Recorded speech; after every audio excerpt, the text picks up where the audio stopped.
So let's talk about tonicity. Tonicity, if we're going to throw a definition into the mix, tonicity is how a cell responds when placed in a solution. And first of all, there are some things that you need to think about. Number one, here's Joe. Joe the cell. Because, you know, all cells are named Joe. Here's Joe's nucleus. This is Joe's cytoplasm. Tell me, what is the osmolarity of the cytoplasm?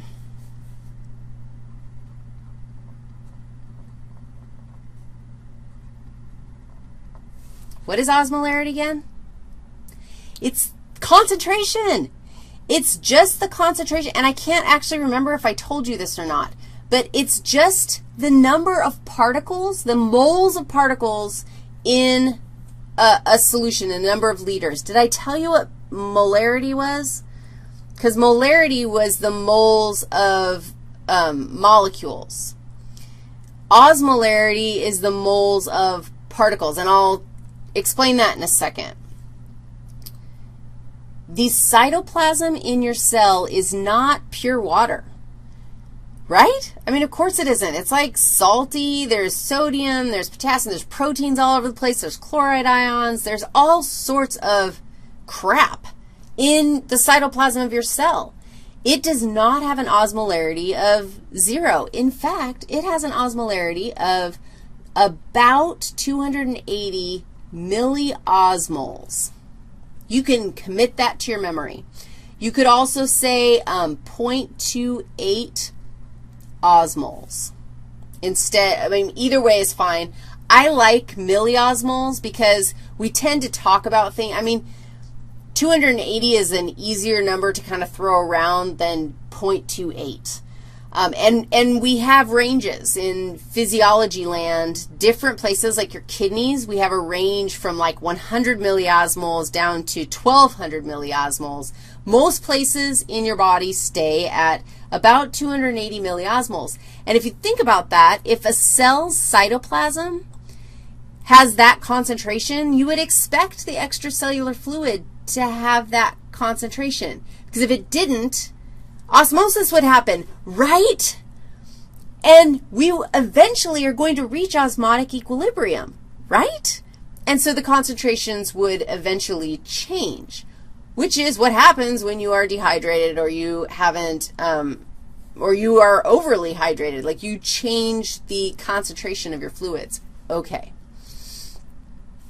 Next question. The 280 milliosmoles indicates there are particles in your cytoplasm. Are they penetrating or non-penetrating?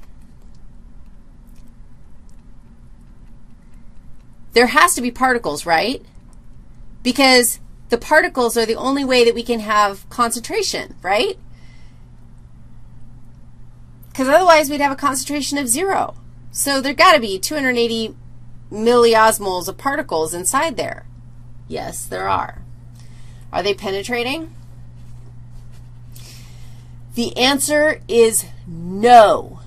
All of those particles that are contributing to the 280 milliosmoles are non-penetrating, and you can take it to the bank.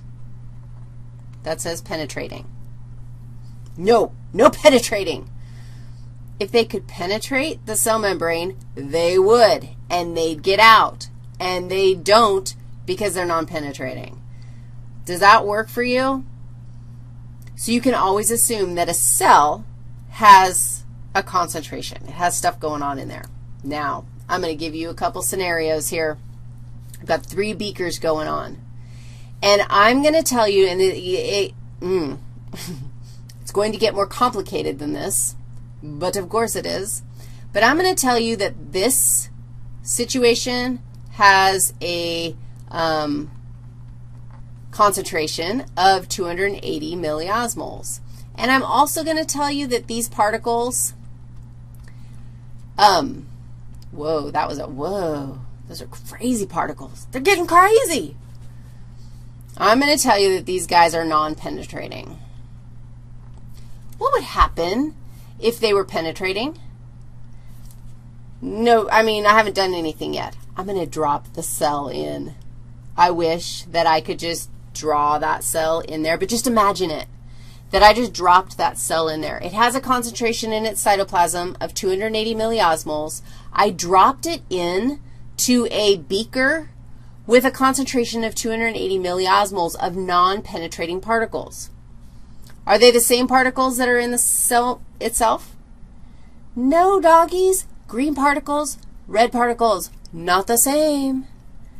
However, the concentrations are the same, and they're non-penetrating. So they can't go in.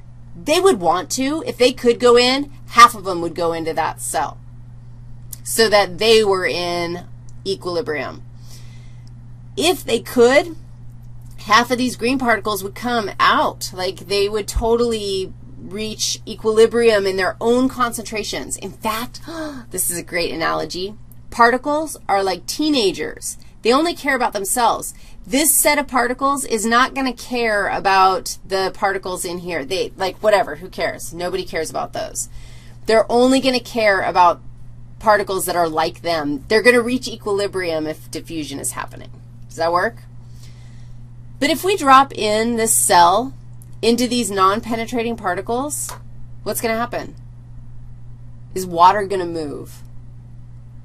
No. There's going to be no movement of water. Do you agree with that? The concentrations are the same. And so this is actually an isotonic solution. There's no change in that cell. You want your extracellular fluids to be isotonic so that your cells don't swell. Sometimes your cells swell. If they get put into a hypotonic solution, they're going to swell. And I'm going to write that down even though I haven't given you the scenario yet. Hypotonic. A hypotonic solution is any solution, I don't care what it is, any solution that is going to cause that cell to swell. So give me a scenario, like what's it going to look like? What kind of solution could I drop this cell into and have water go into the cell? How about a solution with, let's say, a concentration of maybe 100 milliosmoles? If the concentration here is 100 milliosmoles, it's a lower concentration, right? And the water, particles can't move. They're still non-penetrating. The water is going to have to go into the cell if we want to try and equalize concentrations. If we want to reach osmotic equilibrium, water is going to go into the cell. If water goes into the cell, what's the cell going to do? Swell. Oh, that was some swelling. All right, that works, because we still had non-penetrating particles. But what happens if holy days of particles? I cannot do this for the whole thing, okay?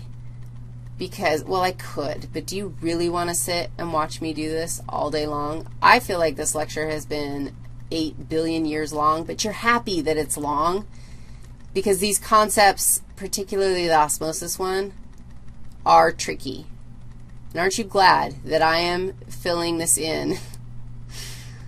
Oh, you know what? This is actually getting bad because I could do the whole thing. How are you feeling right now? Are you like, dude, Riggs, put a lid on it? Okay, I will. How about if we say that this was 400 milliosmoles and I filled up the whole thing, okay? Because you guys kept yelling at me, so I couldn't really fill up the whole thing. Drop your cell in there. What's going to happen? It's super concentrated. We want osmotic equilibrium. How are we going to get it? Do you agree that it's less concentrated in here? So in order to try and reach equilibrium, the only thing that can happen is that water has to leave the cell. Does that work? Water will leave, which will make the inside of the cell more concentrated, which will try to dilute the outside of the cell to reach osmotic equilibrium. That, my friends, is what kind of a solution? That would be our very well-known hypertonic solution. Now, I'm not going to tell you all the coolnesses. No, hypotonic solutions, no matter what the solution is or how it does it, if the cell swells because water rushes into it, then it is a hypotonic solution. No matter concentrations are irrelevant, all that matters is what happens to the cell. In osmolarity, we can actually, okay, I'm going to do it. We can actually label osmolarities, this cell compared to this solution. This cell is isoosmotic, isosmotic to this solution. This cell is hyperosmotic to this solution. Do you totally agree with this? This cell is hypoosmotic to this solution, right? You're totally cool with that because all we're doing is comparing concentrations. What happens to the cell when we drop it in the solution, that's going to determine tonicity. Drop the cell in the solution. If the cell shrinks, it's hypertonic. I'm going to throw some examples at you in class that will challenge this because what I'm telling you is that everything changes if you have penetrating particles. Everything, your tonicity changes if the particles can penetrate. What you think would be the case is no longer the case if particles can penetrate. So think on that. I've had about enough of this talking to myself in my office at this hour of the evening. So therefore, I'm done. And you are going to study osmosis more and more and more. All right. Talk to you later.